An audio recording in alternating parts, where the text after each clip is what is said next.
Let's begin with a meditation. So as usual, sitting comfortably with our back straight.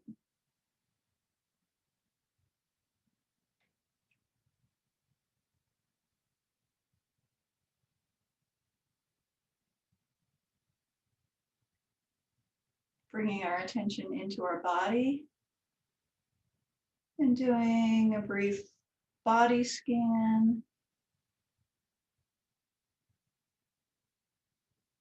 Checking to see where there's tension, and allowing it to release.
And then bringing our attention to the sensation of the breath at the nostrils.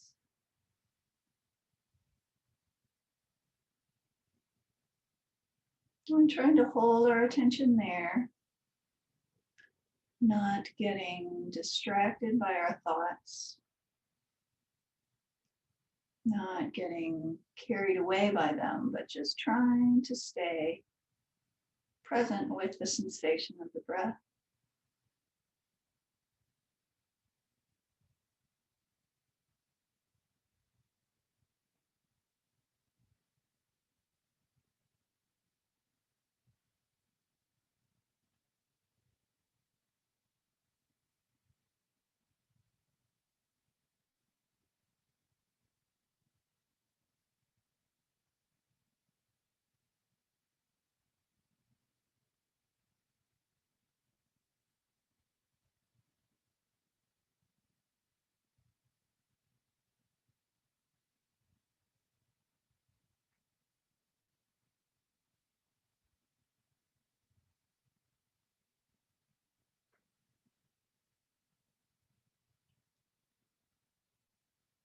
And once again, recall that this awareness of the sensation of the breath is a direct perceiver.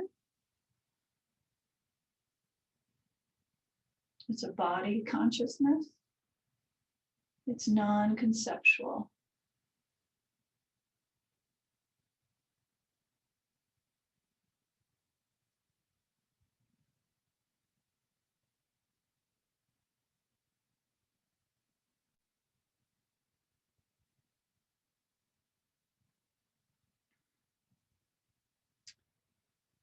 And then any labeling that we do, any interpretation or judgment, or commentary, stories, are all conceptual. Like the label breath is our conceptual mind imputing.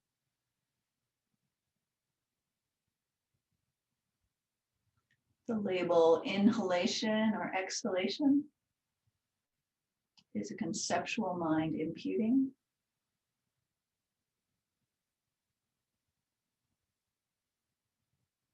And the conceptual mind imputing breath, the conceptual mind imputing inhalation or exhalation, is an incontrovertible knower. It is realizing its object, the breath.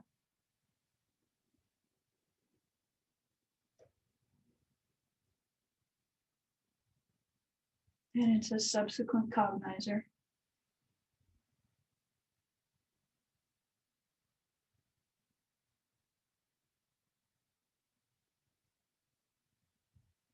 So seeing if you can detect the difference between the moments of direct perception, experiencing the breath, the sensation of the breath,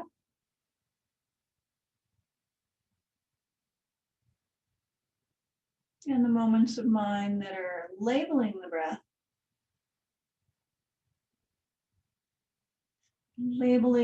accurately and simply as just breath or inhalation or exhalation.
So those moments of body consciousness, correctly sensing or experiencing or perceiving the sensation of the breath,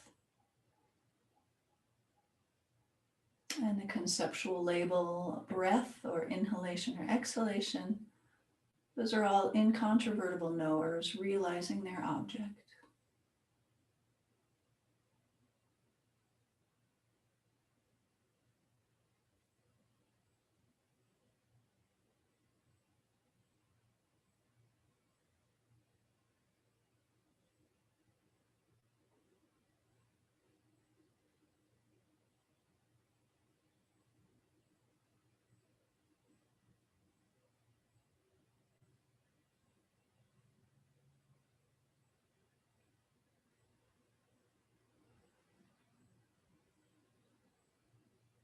And then we may also notice conceptual commentary, judgments, like I am so distracted, or I can't meditate, or I will never be able to meditate. I am not a good meditator. Conceptual elaborations.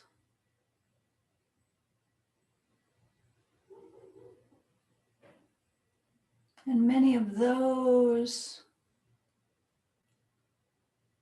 conceptual thoughts, some of them might be factually concordant. Many of them are likely to be wrong consciousnesses and misconceptions, exaggerating the reality.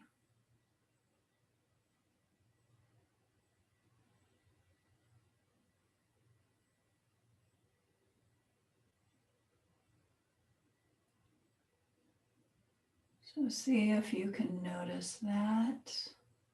Notice the difference between the incontrovertible realizing consciousness of merely perceiving non-conceptually or correctly labeling, the difference between that or those two and the elaborations and the judgments and the interpretations, which often are misconceptions and exaggerations.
And then let's bring up one particular misconception that we have. And that would be, for example, the computer or the iPad that we're watching this class on. Notice the misconception that this is exactly the same computer or iPad as last week's class.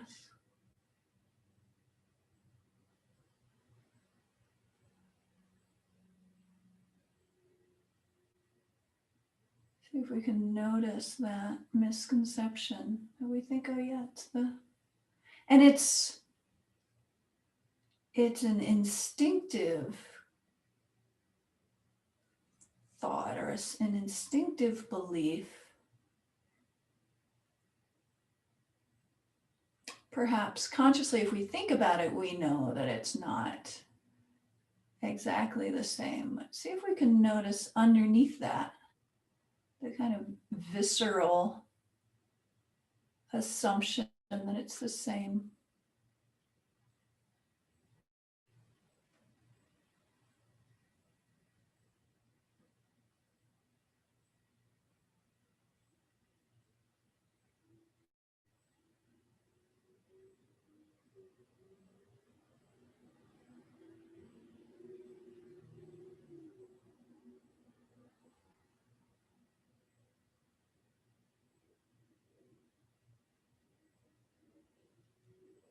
Or another one that's common is if we bring up or bring to mind a person, let's say, that we're annoyed at.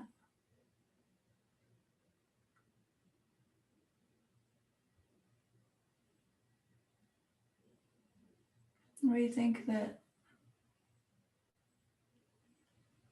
the person, who did the annoying thing, and the person, that same person in this very moment, are the same.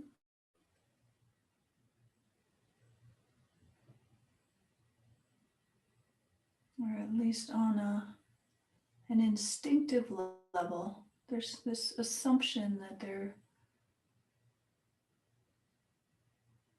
the same and haven't changed since that moment they did something annoying.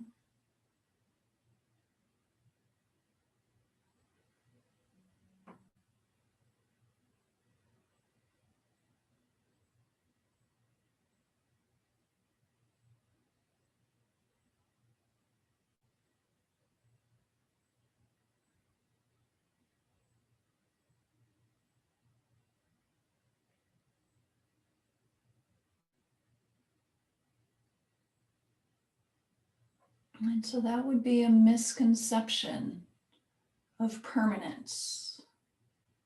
That the computer is the same and the person is the same as yesterday, the day before, and the day before.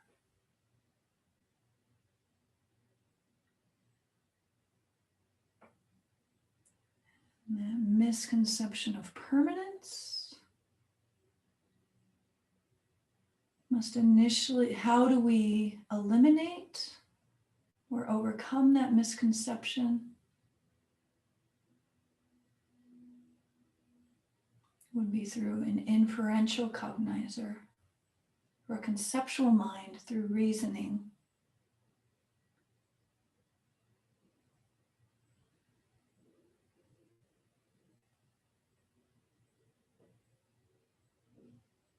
The breath is a manifest object.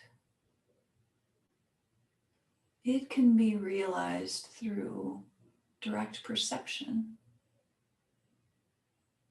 such as our body consciousness.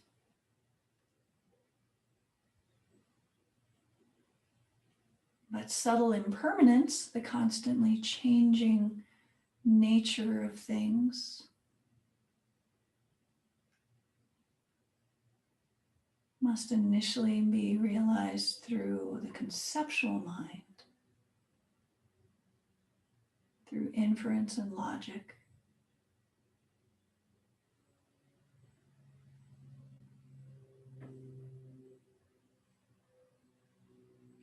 And through realizing impermanence inferentially, conceptually and inferentially, we eliminate that misconception that it's the same computer as yesterday and last week. We eliminate that misconception that the person today and in this moment is the same as the person yesterday and the day before and the day before.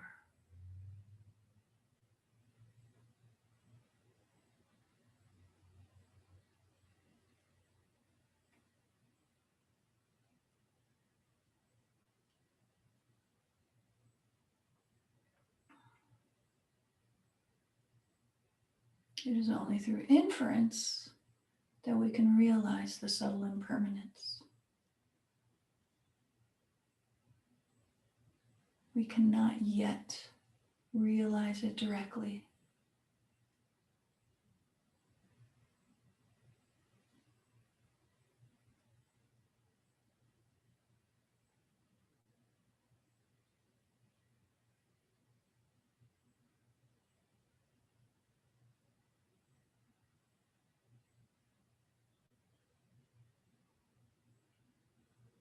And then once again, bringing to mind the thought of the annoying person,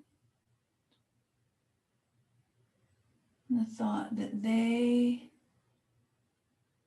themselves from their own side inherently are annoying. The thought that the annoyingness comes from the side of the person, that that's a quality of the person.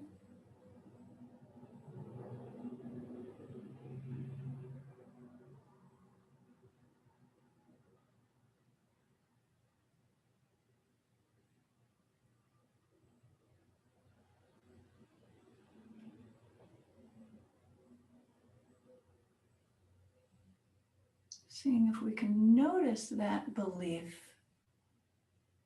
in our mind.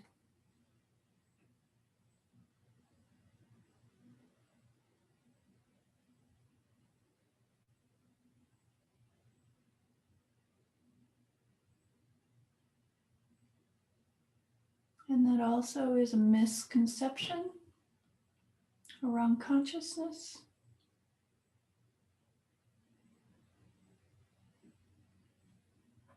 And that misconception can only initially be removed through inference. You're an inferential cognizer using reasoning.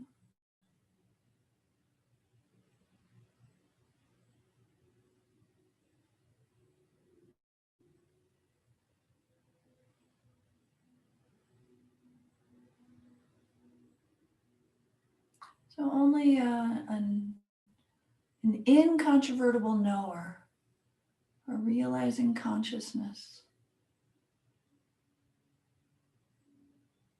certain, realizing the object, realizing in this case the non-inherentness of the annoying person.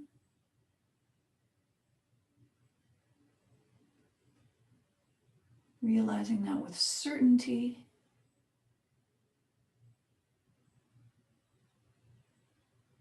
It's only that realizing mind, that incontrovertible mind, that mind realizing with certainty,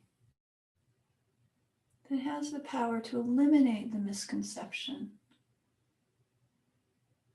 that that person is inherently annoying, that that person is annoying from their own side.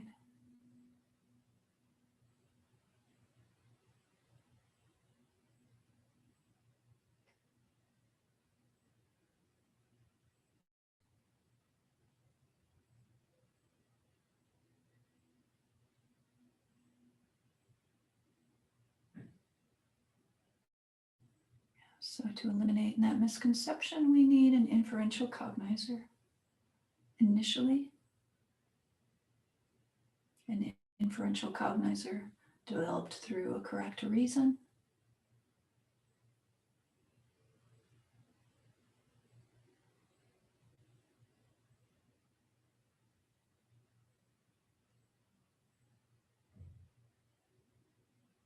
An inferential cognizer realizing the non-inherentness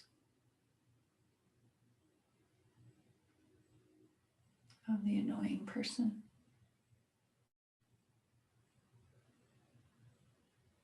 Or realizing that they are not inherently annoying.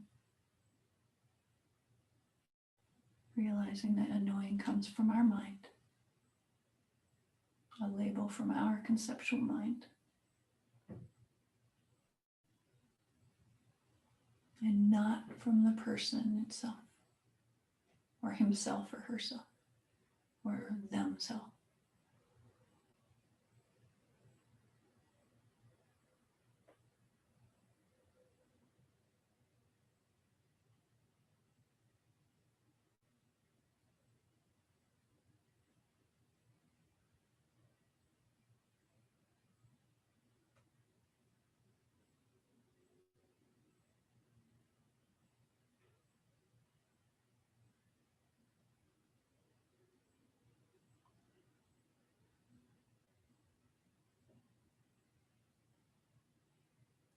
So as a review,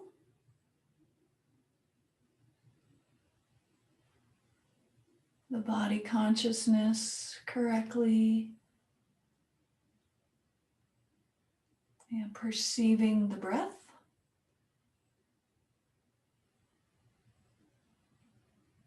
Is a direct perceiver and an incontrovertible knower and a realizing consciousness.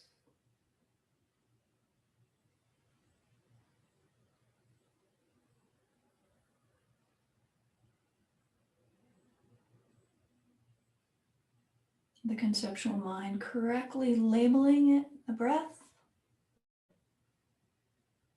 or correctly labeling it inhalation or exhalation, is a conceptual mind. It's realizing its object, the breath. It's incontrovertible. And it's a subsequent cognizer.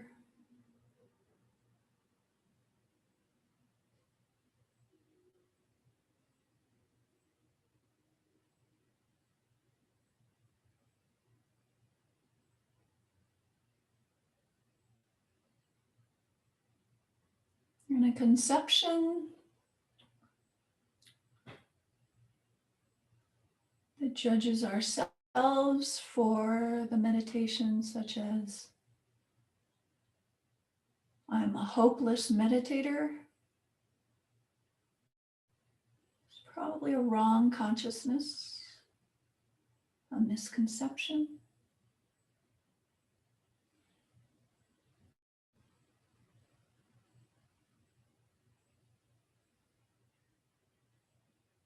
The thought or the belief that this is the same computer as yesterday and the day before and last week. I mean, exactly the same and unchanging computer is also a misconception and a wrong consciousness.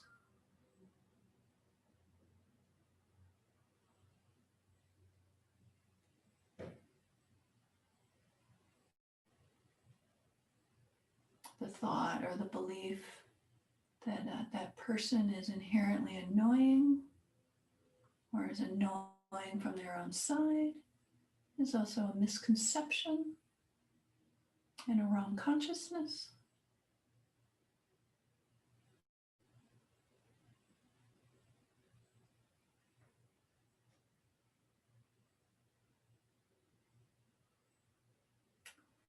And those three misconceptions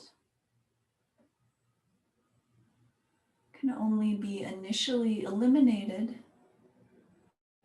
through an inferential cognizer by realizing the nature of the object correctly instead of believing in the misconception.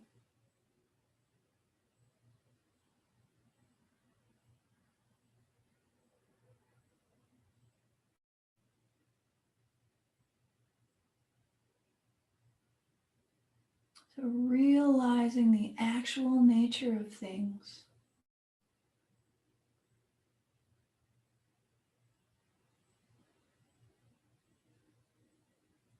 is how we eliminate our suffering. It's how we overcome our mental afflictions, which cause our suffering.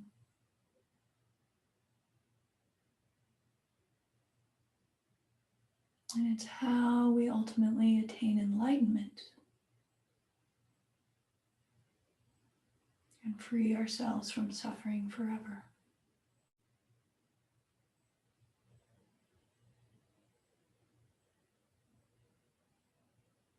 And now also have the ability to really be able to benefit others in a lasting,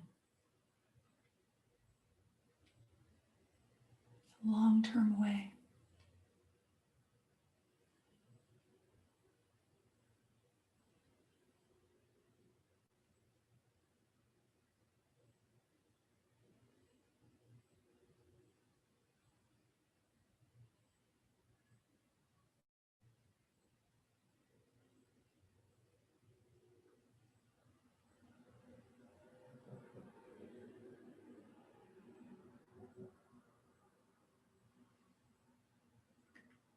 And then on that note, seeing if we can revive our bodhicitta motivation.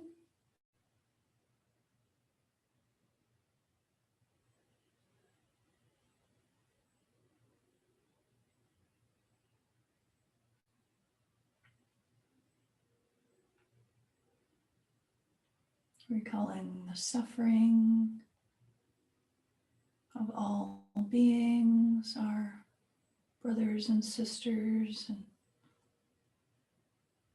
parents and children.